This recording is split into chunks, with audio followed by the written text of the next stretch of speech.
শেখ হাসিনা পালিয়ে গেছে, শেখ হাসিনা নাই, শেখ হাসিনা চলে গেছে, শেখ হাসিনা পালায় না। পালিয়ে যাওয়ার সময় দেশের আকাশ সীমায় কম সময় থাকতে চেয়েছিলেন ছাত্র জনতার অভ্যুত্থানে ক্ষমতাচ্যুত সাবেক প্রধানমন্ত্রী শেখ হাসিনা। সম্প্রতি ঢাকার একটি শীর্ষস্থানীয় দৈনিক এমন খবর দিয়েছে।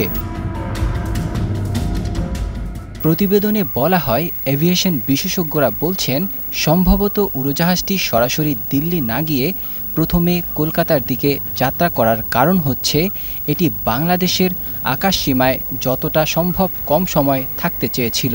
ঢাকা থেকে দিল্লি যেতে উড়োজাহাজগুলো রাজশাহীর উপর দিয়ে উড়ে যায় এবং ওই রুটে ঢাকা থেকে কলকাতা রুটের চেয়ে বাংলাদেশের আকাশ সীমায় কয়েক মিনিট বেশি থাকতে হয়। বিমানটির গতিবিধি যাতে কেউ না জানতে পারে সেজন্য সেটিকে রাডার থেকে বিচ্ছিন্ন করে ফেলা হয়। বন্ধ রাখা হয় ট্রান্সপন্ডারও। ট্রান্সপন্ডার একটি উড়োজাহাজের অবস্থান, নাম, উচ্চতা, গতি এবং স্বয়ংক্রিয় জিওলোকেটর সিস্টেম জানায়। 5ই আগস্ট শেখ হাসিনা গণভবন থেকে বের হতে ৪৫ মিনিট সময় পান, কারণ তাকে বলা হয় লাখে লাখে বিক্ষুব্ধ ছাত্র জনতা গণভবনের দিকে আসছে, কাজেই তিনি যেন ৪৫ মিনিটের মধ্যে গণভবন ত্যাগ করেন।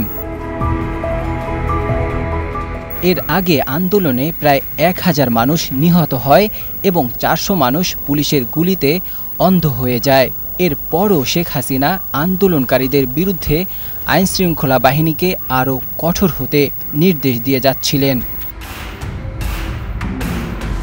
ইন্ডিয়া টুডের এক প্রতিবেদনে বলা হয়েছে, হাসিনার উড়োজাহাজটি সীমান্ত অতিক্রম করার পর পশ্চিমবঙ্গের হাসিমারা বিমান ঘাঁটিতে দুটি যুদ্ধ বিমান বিমানটিকে এসকর্ট করে।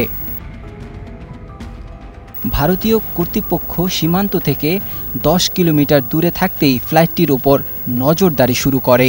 উড়োজাহাজটি ঢাকা সময় সন্ধ্যা ৬টা ১৫ মিনিটে ভারতের হিন্দোল বিমান ঘাঁটিতে অবতরণ করে।